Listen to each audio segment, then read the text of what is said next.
Welcome back to Nightmare Reads. Tonight, you're listening to 3 true, unsettling trucker horror stories from lonely highways, empty warehouses, late-night truck stops, and voices coming through the CB when no one should be there.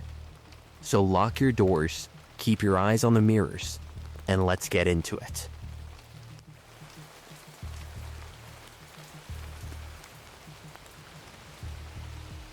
My name is Dave Miller, and I've been hauling freight across the Midwest for about 15 years now. Most of my routes were boring in the way trucking usually is. Long stretches of highway, bad coffee, gas station hot dogs, and the same classic rock songs fading in and out on the radio. After enough years behind the wheel, you start thinking you've seen everything the road can throw at you. I used to say that all the time. Then October of 2009 happened. I was running a load of machinery parts from Kansas City down toward Oklahoma. It was late on a Tuesday night, somewhere outside of Topeka, Kansas, and the weather was absolute hell. Rain was coming down so hard, it sounded like gravel hitting the windshield. Every time a passing car went by, it threw up a wall of water that swallowed my headlights for a second. I was dead-ass tired. I had been awake for close to 18 hours, which I know is stupid. Any trucker listening to this already knows I should have pulled over earlier. But the schedule was tight. Dispatch was breathing down my neck, and I kept telling myself I could make it to the next proper stop. My GPS said the nearest real truck stop was about 50 miles out. 50 miles doesn't sound like much until you're fighting rain, wind, and sleep at 2 in the morning. The white lane markers were starting to blur together. My eyes kept doing that thing where they would close for half a second, and I'd jerk awake with my heart slamming against my ribs. I rolled the window down to let the cold rain mist hit my face. I slapped my cheek a couple times. I even turned the radio up, but nothing helped. That's when I saw the sign. It was barely visible through the rain, sitting off to the right side of the highway near an old exit ramp. Exit 42 Last Stop Gas and Eats. The sign looked busted up and ancient, like it had been sitting there since before I was born. One corner was hanging loose, swinging in the wind. I remember thinking it was strange because I had driven that stretch before, and I didn't remember any truck stop there. But I was too exhausted to care. I hit the blinker and took the exit. The ramp curved away from the highway and dipped under a line of old trees. The second my truck left the main road, the highway noise faded behind me way too fast, like somebody had shut a door. There were no streetlights, no other cars, just my headlights, the rain, and a narrow road that looked like it hadn't been maintained in years.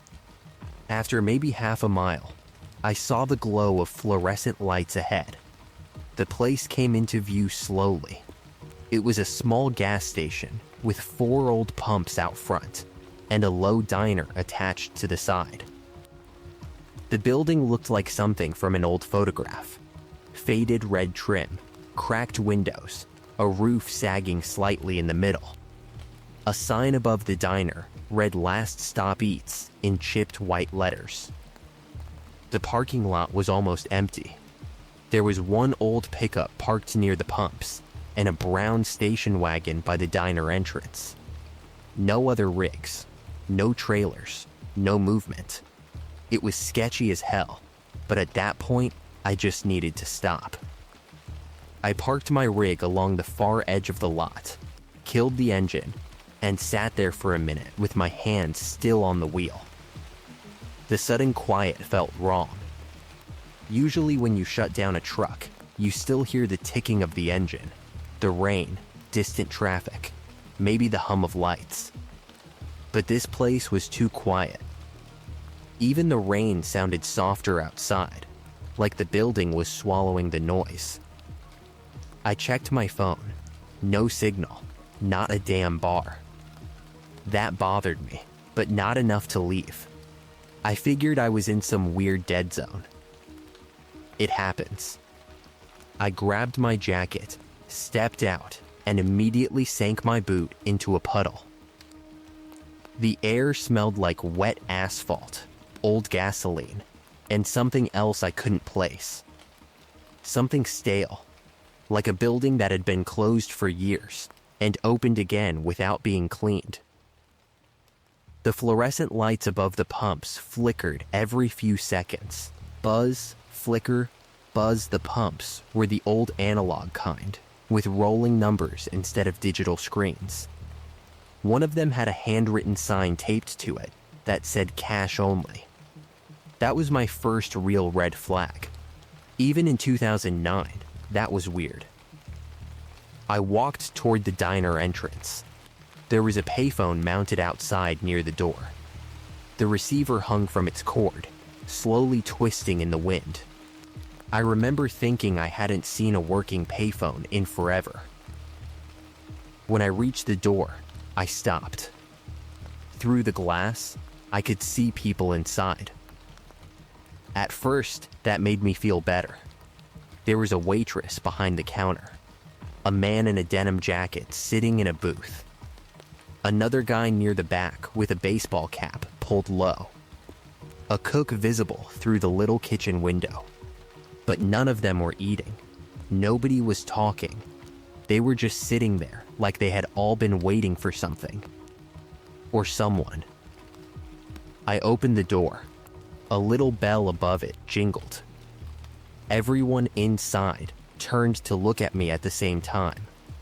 The waitress, the man in the booth, the guy in the cap, even the cook in the kitchen window. They all looked directly at me. I froze with one hand still on the door. The diner smelled like burnt coffee, old grease, cigarette smoke, and wet wood. There was no music playing, no TV, no conversation, just the buzz of the overhead lights. The waitress smiled. It wasn't a big smile, just enough to show her teeth. "Evening," she said. Her voice sounded tired, but not surprised. I gave a small nod and stepped inside. "Rough night out there," I said. Nobody answered. The waitress kept smiling. I walked to the counter, trying to act normal, but every nerve in my body was telling me to get back in the truck. The place looked old.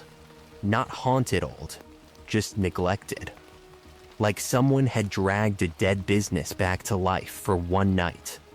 There were ashtrays on the tables, a cigarette machine near the bathroom hallway, a wall calendar behind the counter from 1983, probably left there as decoration or never replaced. Still, it was creeping me out. The waitress leaned forward. "You want coffee?" I looked around again. "Yeah, black, please." She turned and poured coffee into a mug that already had stains around the rim. Her movements were slow and stiff, like she was trying not to seem nervous. I sat on the stool closest to the door. That was important to me. I wanted the exit within arm's reach. The man in the denim jacket was sitting 2 booths down. He had both hands wrapped around a coffee cup, but he wasn't drinking from it. He just stared at me. The guy in the baseball cap was doing the same thing. I tried to ignore them. The waitress set the mug in front of me. "That'll wake you up," she said. I looked down at the coffee. It smelled bitter and burnt. I didn't drink it. I just wrapped my hands around the mug and pretended to warm up. That's when I noticed the waitress looking past me. Not at me. Past me. Toward the window. I turned slightly and saw the man in the denim jacket staring outside at my truck. More specifically, at my trailer. My stomach tightened. Truckers worry about a lot of things on the road: weather, breakdowns, bad drivers, way stations. But cargo theft is always somewhere in the back of your mind, especially when you're hauling expensive equipment. And my trailer that night had close to 80 grand worth of machinery parts in it. I casually reached into my jacket pocket and felt for my keys. Still there. I looked at the waitress and said, "You got a restroom?" She pointed toward the hallway. "Back there." I stood and walked that way, but before I stepped into the hall, I glanced through the front window. The old pickup near the pumps had moved. I was sure of it. When I parked, it was nose out facing the diner. Now it was angled toward the exit road, like it was ready to block it. I kept walking. The hallway was narrow and dark. The walls were covered in old photographs, truckers standing next to rigs, families eating at the counter, a ribbon-cutting ceremony outside the station. Then one photo stopped me. It showed the same truck stop back when it was actually open. Same sign, same pumps, same diner. Under it was a date. October 27th, 1983. The place had clearly been around for decades. But what bothered me was a newer photo pinned beside it. It was grainy, like it had been printed from a cheap camera. It showed a semi parked in the rain outside the diner. The driver was standing near the front door. His back was to the camera. Someone had circled the trailer in red marker. Under the photo, someone had written, "Reefer unit." Solo driver. No dog. I felt the blood drain from my face. There were other photos. Different trucks. Different trailers. Some with notes written underneath. Team driver. Pass, empty flatbed.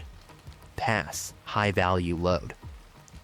Watch. I backed away from the wall. This wasn't a diner.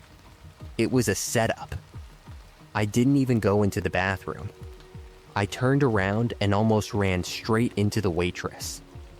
She was standing at the end of the hallway. She hadn't made a sound. "You lost?" she asked. I forced a laugh, but it came out weak. "No, just looking around." Old place. Her smile disappeared. "You should drink your coffee." That was when I knew I had to leave. I walked past her and back toward the front, trying not to move too fast. The man in denim was no longer in his booth. The guy in the baseball cap wasn't at the back table anymore either. The cook was gone from the kitchen window. I looked through the front glass. The pickup was now parked sideways near the exit of the lot. My rig was still where I left it, but the driver's side door was open. I know I locked it. I bolted. The waitress shouted something behind me, but I didn't stop. I hit the front door hard enough to make the bell above it snap against the glass. Rain blasted my face as I sprinted across the parking lot toward my truck.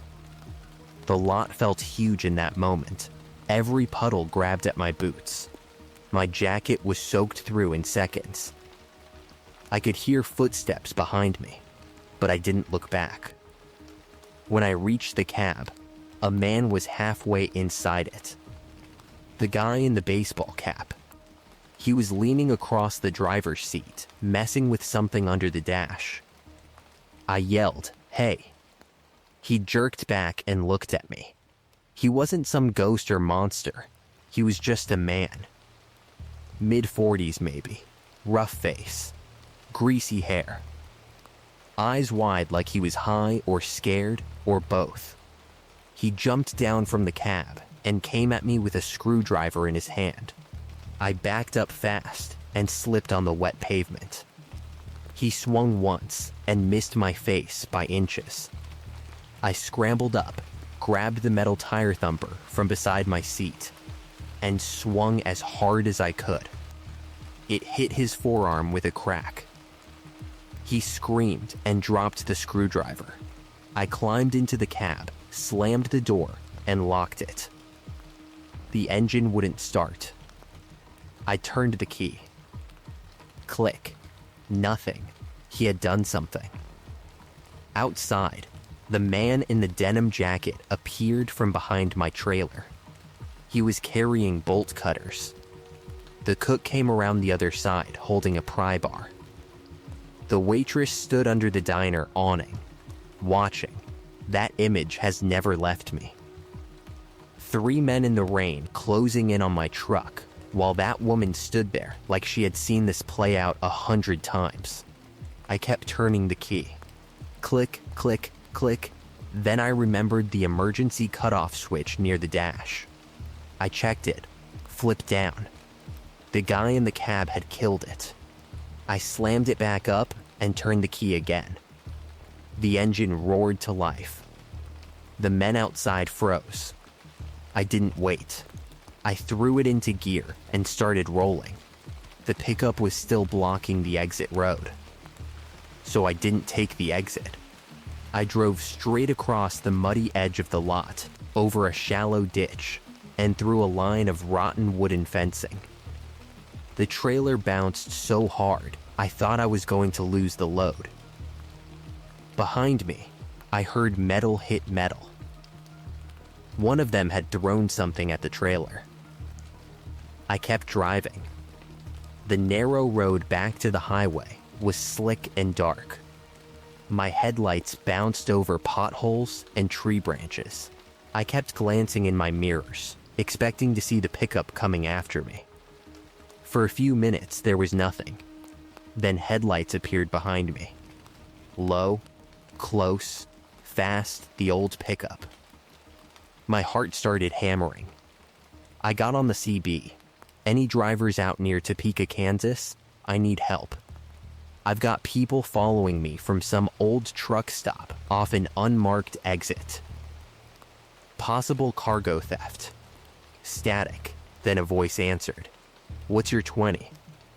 I gave the best location I could. The voice came back. Keep rolling. Don't stop. I'm about 6 miles ahead near the highway. I'll call State Patrol. The pickup got closer. It came up behind my trailer and rode my bumper, swerving left and right like the driver was trying to scare me into stopping. Then, it pulled alongside me on the narrow road. The man in denim was driving. The waitress was in the passenger seat. She looked up at me through the rain-streaked window. No smile now, just hate.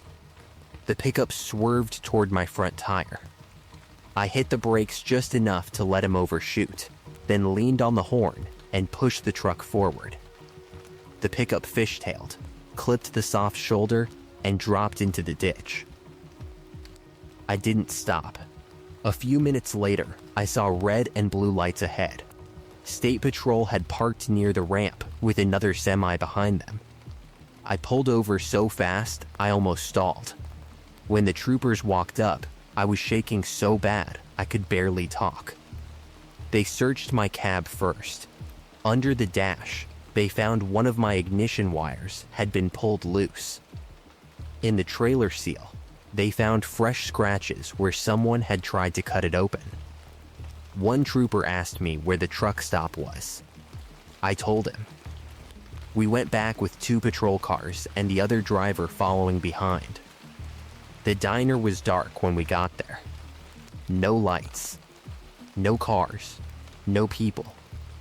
Just an old abandoned gas station with plywood over half the windows and weeds growing through the cracks in the pavement. But my tire tracks were there. So were fresh footprints in the mud. Behind the building, the troopers found more than I wish they had. Cut locks.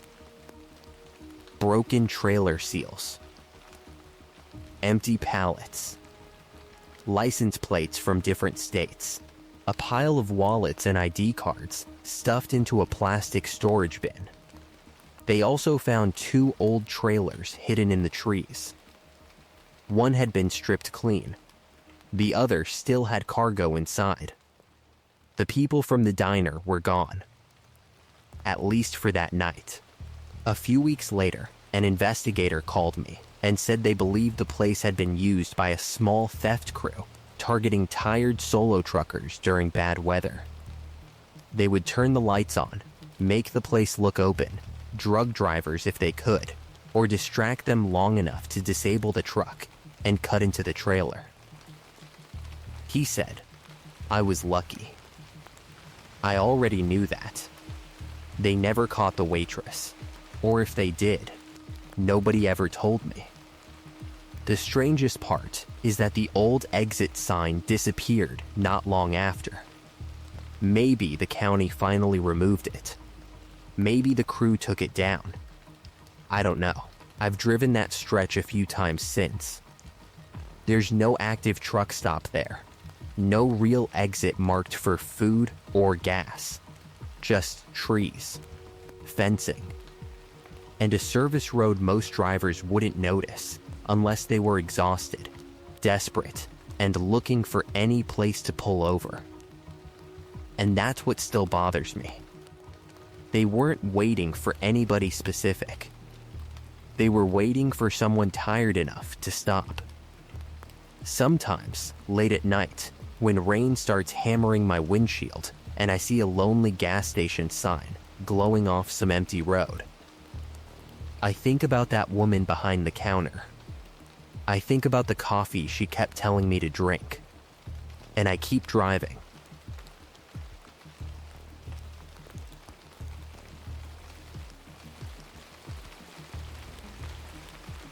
My name's Mike Alvarez, and I've been driving trucks out of California for about 12 years. Most of my work has always been produce. Lettuce, oranges, strawberries, frozen stuff, anything that needed a reefer trailer and a driver willing to run long hours. It wasn't glamorous, but it was honest work, and it kept food on the table. Back in 2021, I was going through a rough patch.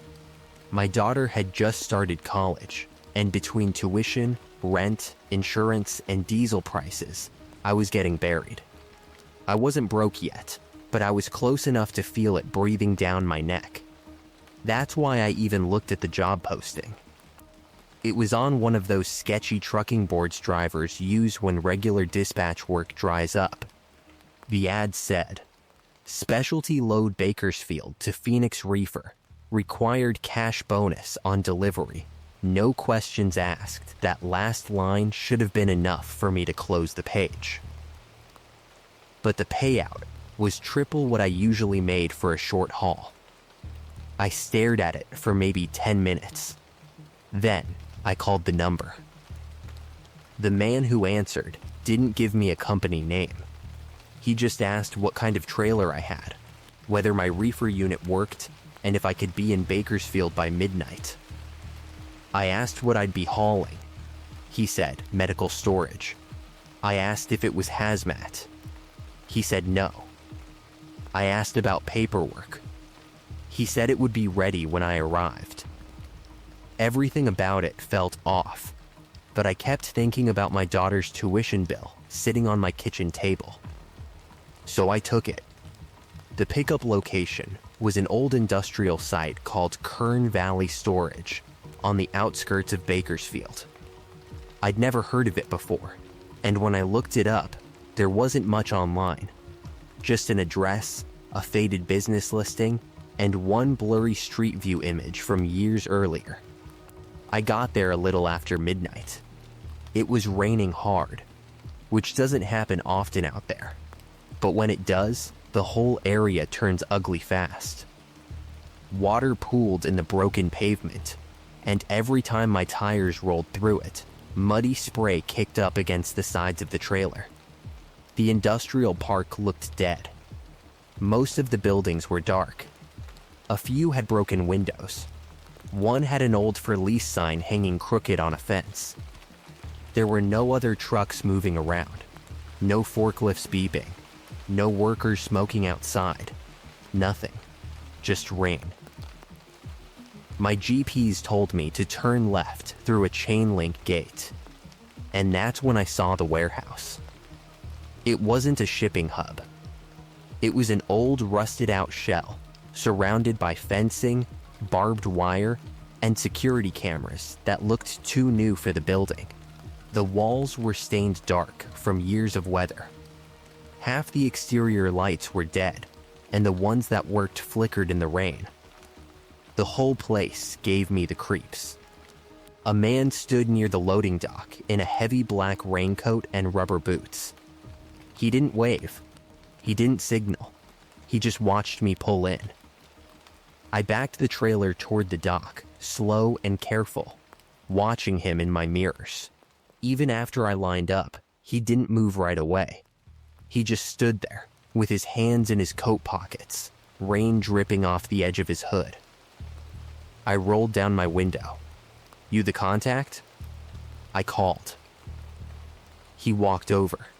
Up close, he looked maybe 50. Pale face, clean shaven, no expression.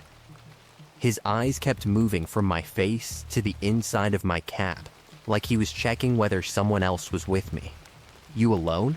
he asked. That was the first thing he said. I didn't like it. "Yeah," I said. "You got the paperwork?" "In a minute.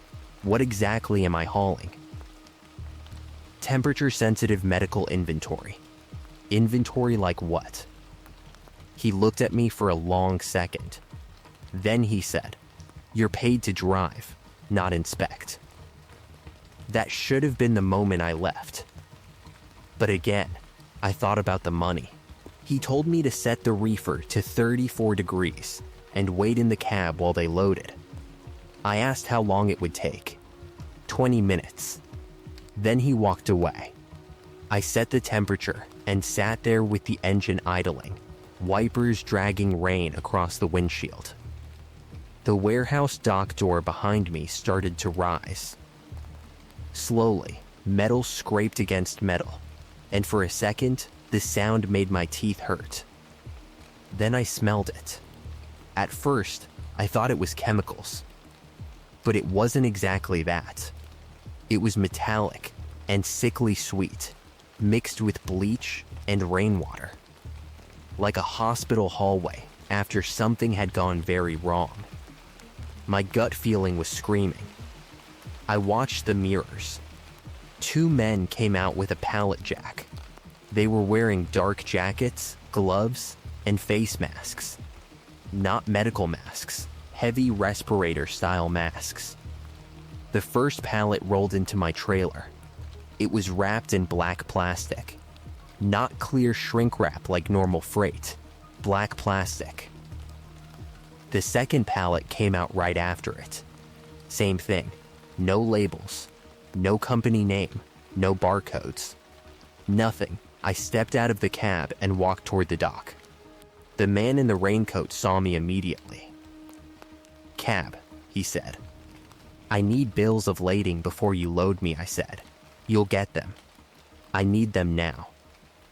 He walked closer. The rain was running down his hood, but he didn't blink much. "You want the job or not?" I looked past him into the warehouse. The inside was dim, but I could see plastic curtains hanging from the ceiling. Industrial fans. Stainless steel tables. Large coolers lined against one wall. And I heard something from deeper inside. A rhythmic mechanical thumping. Not loud. Just steady. Thump, thump. It sounded like some kind of machine cycling over and over. I said, "What is this place?" The man stepped into my line of sight. "Cab." This time, his voice was lower. I went back to the truck, but I didn't close the door all the way. I sat there pretending to check my phone, but I was watching everything in the side mirror. More pallets came out. 6 total. All black wrapped. All loaded carefully, like the men were scared of damaging whatever was inside. Then a white van pulled in through the gate. No markings. No plates on the front. It parked near a side entrance, and 2 more men got out. One opened the back doors. For a second, through the rain, I saw what looked like hospital equipment inside. Coolers, metal cases, a folded stretcher. I felt my mouth go dry. Then, I saw a woman step out of the side door. She was wearing scrubs under a jacket. That part alone wouldn't have scared me. Medical cargo could explain scrubs. But then, I saw her face. She looked scared. Not tired. Not annoyed. Scared. She glanced toward my truck, then toward the man in the raincoat, like she wanted to say something, but knew she couldn't. One of the men from the van grabbed her by the arm and pulled her back inside. I sat up straight. My first thought was accident. Maybe someone got hurt inside. But nobody was calling 911. Nobody looked panicked. They looked organized. That scared me more. The raincoat guy walked away from the dock and took a phone call near the corner of the building. He turned his back to me. At the same time, the side door near the van didn't shut all the way. It stayed cracked open. I don't know what made me get out. Maybe I wanted proof. Maybe I wanted to convince myself I was overreacting. Maybe I was just tired of being treated like an idiot. I grabbed my phone, left the engine running, and walked through the rain toward the side door.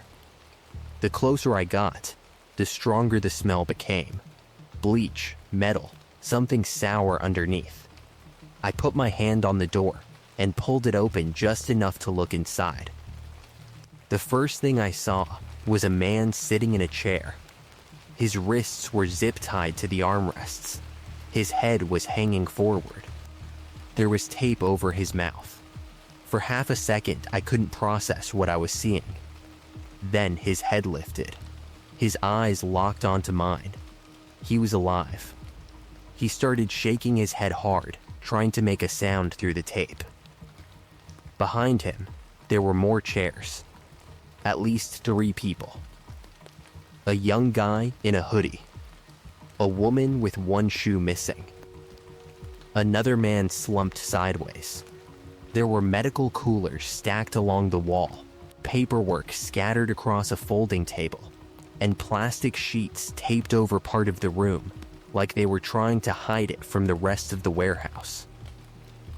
I didn't stand there long enough to understand all of it. I didn't need to. Whatever they were doing in that warehouse, it wasn't legal. And it wasn't just cargo. Then a voice behind me said, "Wrong door." I turned. The man in the raincoat was standing 10 feet away. He had a gun in his hand. For one dead-ass second, neither of us moved. Then I ran. He shouted something, and I heard the side door slam behind me. My boots slipped on the wet pavement, but I kept moving. I reached the cab, jumped in, and locked the door. A gunshot cracked through the rain. The passenger side mirror exploded. I threw the truck into gear. The loading dock door was still open, and my trailer doors were still backed into the dock. I hadn't even been fully sealed yet. I didn't care. I pulled forward hard. The trailer jerked as something snapped loose behind me. Men shouted from the dock.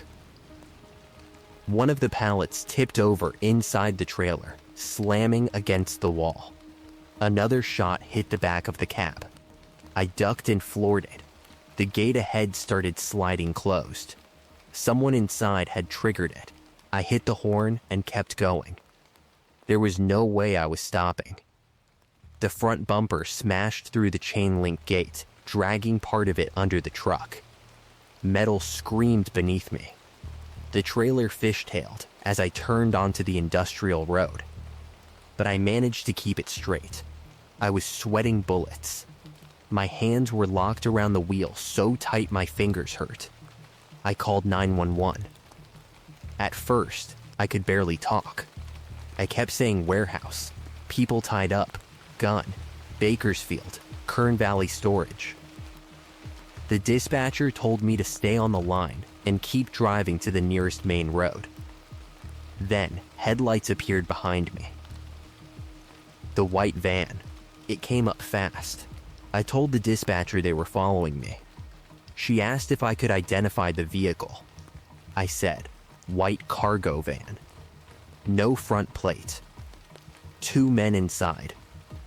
The van got close enough that I could see the driver's face in my side mirror.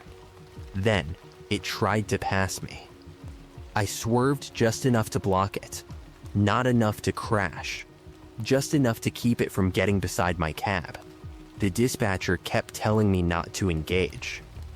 But when someone has a gun and knows you saw what they're doing, there's no calm way to handle that. I hit a red light near a wider road and blew straight through it.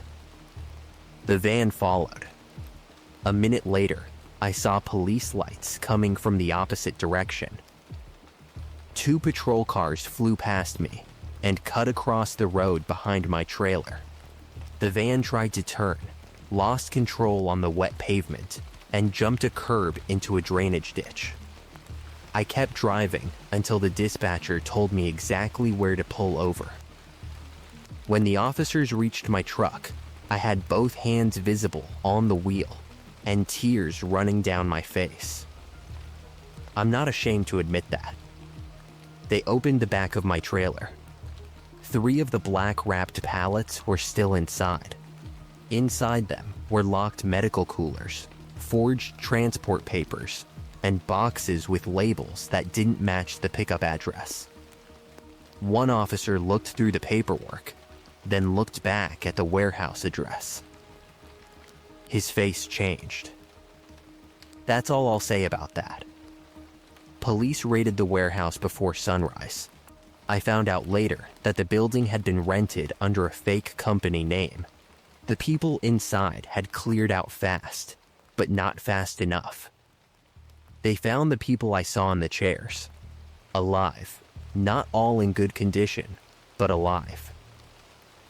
They also found fake medical transport documents, stolen hospital supplies, burner phones, and records linking the warehouse to other late-night specialty loads. The news only reported it as an illegal medical trafficking investigation. They didn't say much else. Maybe they couldn't. Maybe they didn't want to. The man in the raincoat was arrested 2 weeks later in Nevada. The woman in scrubs was found during the investigation, but I never learned whether she was involved or another victim. I never got the full story. For a while, detectives kept calling me, asking me to repeat the same details. What the smell was like, how many people I saw, what the pallets looked like, whether anyone had followed me before I got there. I answered everything I could. Then one day, the calls stopped. I went back to hauling produce after that. No specialty loads, no cash bonuses, no questions asked jobs. I don't care how good the money looks. Sometimes I still think about that first man in the chair, the way he lifted his head and looked at me through that cracked door. I think about how close I came to driving away with those pallets in my trailer and never knowing what was happening behind that warehouse wall. And the worst part is this. If the supervisor hadn't stepped away for that phone call, if that side door hadn't been left cracked open, I probably would have taken the load. I would have driven it all the way to Phoenix. I would have signed the paperwork. And I would have told myself the whole place just felt sketchy because I was tired. That's what scares me the most. Not that I almost got killed, but that for the right amount of money, I almost became part of it.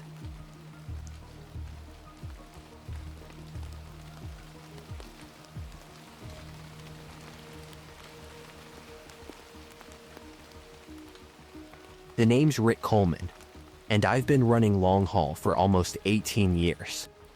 Most of my regular routes take me from El Paso up toward Seattle. It's not the easiest run, but I know it well. Desert, empty highways, long mountain grades, bad weather, and miles of nothing between fuel stops. You spend enough years doing that drive, and you get used to being alone. At least, you think you do. This happened in late November of 2017, on a rain-slicked stretch of I-90 in Montana. I was hauling a refrigerated load north. Nothing exciting, just frozen food headed toward Washington. It was around 3 in the morning, and the weather had gone from bad to miserable. Rain was smacking the windshield so hard my wipers could barely keep up. Every few seconds, a gust of wind pushed against the trailer, and I'd have to correct the wheel just to keep the rig steady. The road was almost empty. No headlights ahead, no headlights behind. Just my truck, the rain, and the low crackle of my CB radio. I always kept it on channel 19. Most truckers do. Usually it's just background noise.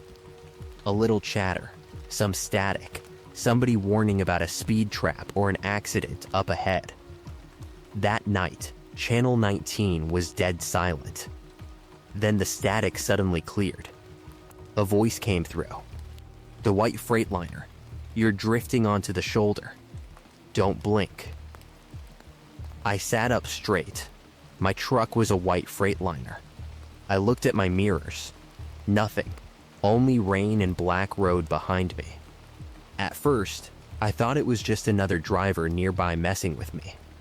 Maybe someone had seen me drift a little and decided to be dramatic. So I grabbed the mic and said, "Appreciate it." "You got a 20? No answer. Just static. I kept driving. Maybe 5 minutes later, the voice came back.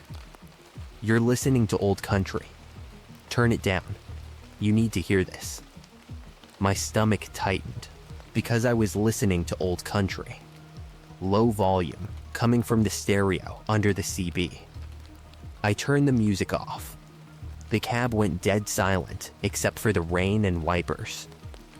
I picked up the mic again. "Who is this?" Static. Then the voice said, "You missed your last safe exit." That's when it started creeping me out. I checked the GPS. The last exit had passed about 2 miles back. The next one wasn't for another 20. I looked in both mirrors again. Still nothing. The rain was so heavy that I couldn't see much beyond the red glow of my trailer lights. If somebody was back there with their headlights off, I wouldn't know until they were almost touching my bumper. I tried to tell myself not to panic. CB radios can carry weird sometimes. Maybe the guy was farther away than I thought. Maybe he was on an overpass. Maybe he had seen my truck earlier and was just screwing with me. Then he said my name. "Rick, keep both hands on the wheel." I almost dropped the mic. I had never said my name over the radio that night. My company name wasn't on the truck. It was a plain leased tractor. No big logo. No name on the door except the small legal lettering. And in that weather, nobody should have been able to read it from the road. I was dead-ass terrified. I grabbed the mic and said, "You better tell me who you are right now." There was a pause. Then he laughed softly. Not loud, not crazy, just a low little laugh under the static. "You always talk tough when you're alone?" I didn't answer. The next few miles felt like they took an hour. The road curved through a dark stretch with trees on both sides. Rainwater ran across the pavement in shining sheets.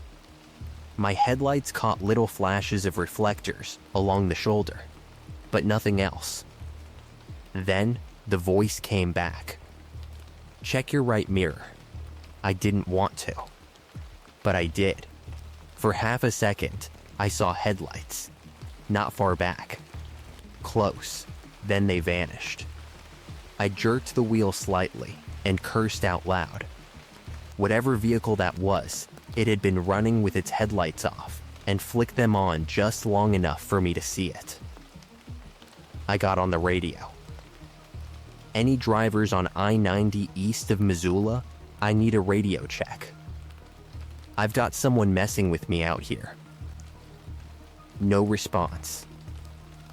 Channel 19 stayed dead. Then the same voice said, "Nobody's coming, Rick." I switched channels. Channel 18. Static, wrong one. I switched again. Channel 17.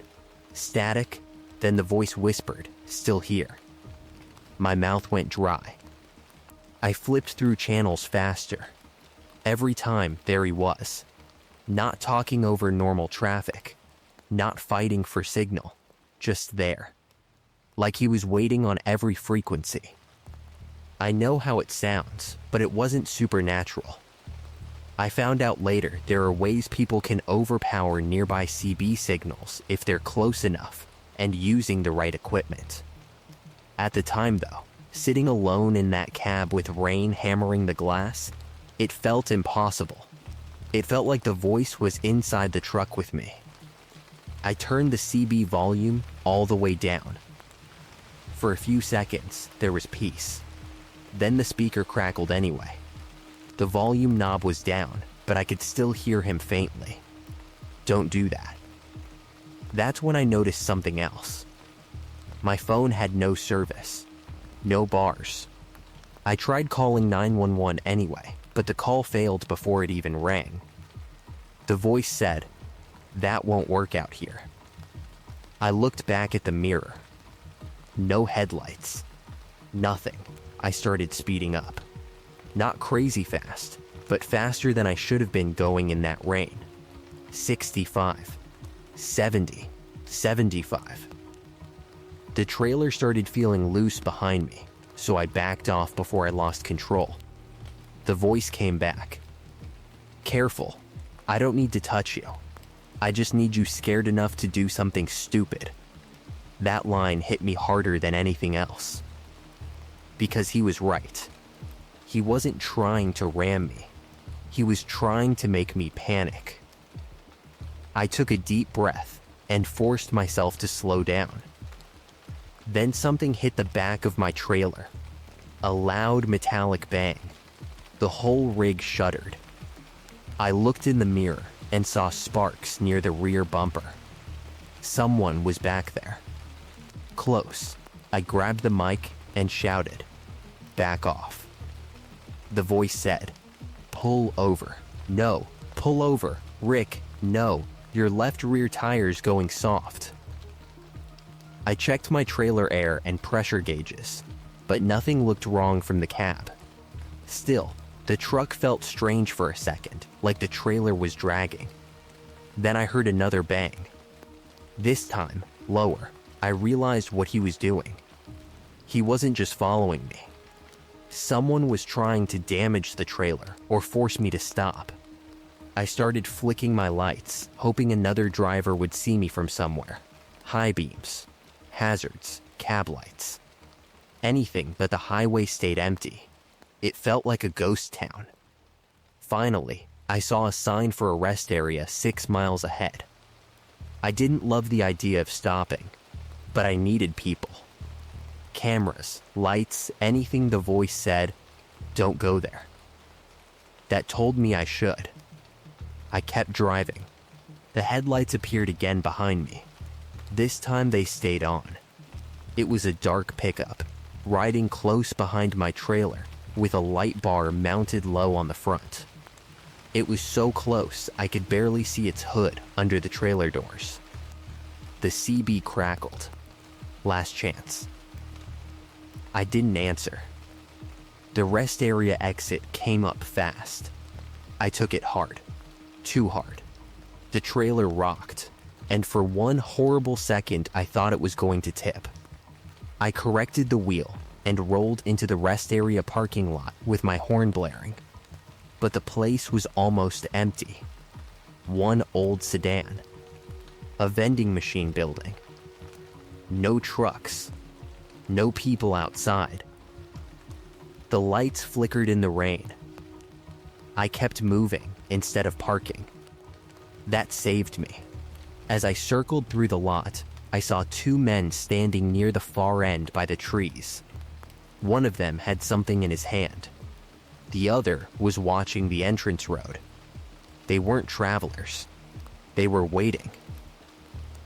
The pickup came into the rest area behind me and blocked the exit lane. The CB voice said, "You should have stayed on the highway." My hands were shaking, but I still had momentum. I aimed the truck toward the entrance lane instead of the exit. There was a curb and a patch of grass between the lanes. I drove straight over it. The whole cab bounced hard enough to slam my shoulder into the door. But I got back onto the road. The pickup tried to follow, but it had to turn around. That gave me maybe 30 seconds. I got on the CB again and started yelling. Any driver, any state patrol, anybody near mile marker 138 on I-90, I'm being followed by a dark pickup. They tried to trap me at the rest area. Static. Then finally, a different voice came through. "Driver, this is Montana Highway Patrol Relay. Keep eastbound. Units are moving towards you. Do not stop." I almost cried when I heard that. The first voice came back immediately, louder now. "No, Rick, that's not patrol. Keep driving and you'll die out here." But I knew the difference. The patrol relay sounded clean, professional. The stalker sounded angry. That was the first time his calm act broke. I stayed in the right lane and kept my speed steady. A few minutes later, blue lights appeared far ahead on the opposite shoulder. Then, more behind me. The pickup fell back. The voice on the CB turned into heavy breathing. Then, he said, "You got lucky." I picked up the mic and said, "No, you got sloppy." He didn't answer. The pickup tried to take the next exit, but the patrol car behind me moved fast. Another unit came from the ramp and boxed it in. I kept driving until the officer on the radio told me to pull into a lit way station up ahead. When I finally stopped, I could barely climb down from the cab. My legs were shaking too badly. The officers checked my trailer. There were fresh marks near the rear door seal. One of my tires had a shallow cut in the sidewall, like someone had tried to weaken it but hadn't finished the job. They also found a small magnetic tracker stuck under the rear frame of the trailer. That explained how he knew my position. Later, they told me the men in the pickup had been watching trucks leaving a distribution yard earlier that night. They would pick solo drivers on empty stretches, scare them over the CB, force them to pull over, then rob the trailer. The radio setup in their pickup was stronger than anything normal drivers use. They had a scanner, an amplifier, and equipment that let them jump channels fast enough to make it seem like they were everywhere. The voice wasn't a ghost. It was just a man who knew how to make himself sound like one. That somehow made it worse, because it meant he had been close the entire time. He had seen my truck. He had known when I drifted. He had known what I was listening to. He had probably followed me for miles before he ever said a word. After that night, I replaced my CB, changed my route habits, and stopped giving out casual details over radio chatter. I also check under my trailer every time I leave a yard now. Every single time. But I still keep Channel 19 on. I tell myself it's because it's useful. Weather warnings. Road hazards. Other drivers looking out for each other. And most nights, that's all it is. Just static and normal road talk. But every now and then, especially when I'm alone on a dark stretch of highway, and the rain starts tapping against the windshield, The channel goes quiet in a way I don't like. Dead silent. No chatter. No static. Nothing. And for a second, I expect to hear that voice again. The white Freightliner. Don't blink. That's it for tonight. Stay safe out there, especially if you're driving alone through the rain, pulling into a quiet truck stop, or hearing a voice on the radio that knows too much. Because sometimes, the scariest thing on the road isn't the darkness. It's the people waiting inside it. Good night.